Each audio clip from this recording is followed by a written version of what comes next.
كان إلى حد ما في بداية ظهور السوشيال ميديا كمية التفاهة وبعض البرامج مع شديد الأسف التافهة ربما سحبت الأولاد أو البنات وعوامل جديدة ضيعت القضية الفلسطينية. لكن للشهادة لله خلال ال5 سنوات الأخيرة هناك تغيير جذري.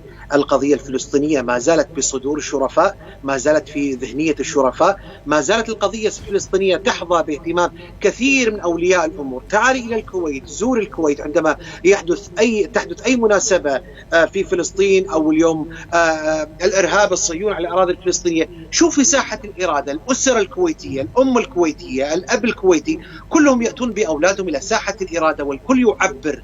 الأطفال الكويتيون يدوسون على الأعلام الصهيونية، يرفعون أعلام نصرة فلسطين. لكن اليوم دكتور نحن ندفع ثمن هذا الدعم، وبالنسبة لحضرتك بسبب مواقفك الداعمة لفلسطين أنت اليوم ممنوع من دخول بعض الدول الخليجية.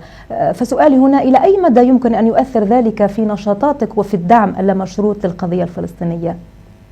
هم بصراحة احنا عتبنا على الأخوة الأحباب، احنا ما عندنا عداء مع أي دولة لا خليجية ولا عربية، احنا ما عندنا عدو الصهيوني. لكن عندما ننتقد التطبيع البعض يزعل، أشقائنا الخليجيين معلش يمونون علينا، يعني يزعلون لأنهم لا يريدون هذا الصوت. يعني حتى أبناء دول مجلس التعاون الخليجي، الدول المطبعة، هم حرجوا شعوبهم.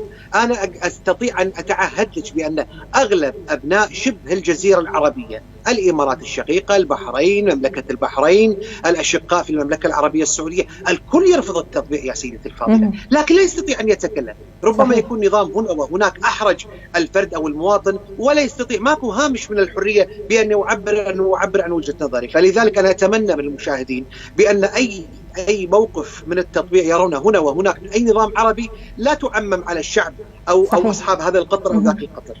فاليوم احنا بالعكس احنا نمون عليهم ان شاء الله، واعتقد سحابه صيف وتمر. لكن احنا كان صوتنا ولا زلنا وسنبقى ان شاء الله على العهد، ونرفض التطبيع وسياسه التطبيع، وسنكافح كل انواع التطبيع ما بين وبين يعني العدو الصهيوني. طيب دكتور عبد العزيز، باعتبار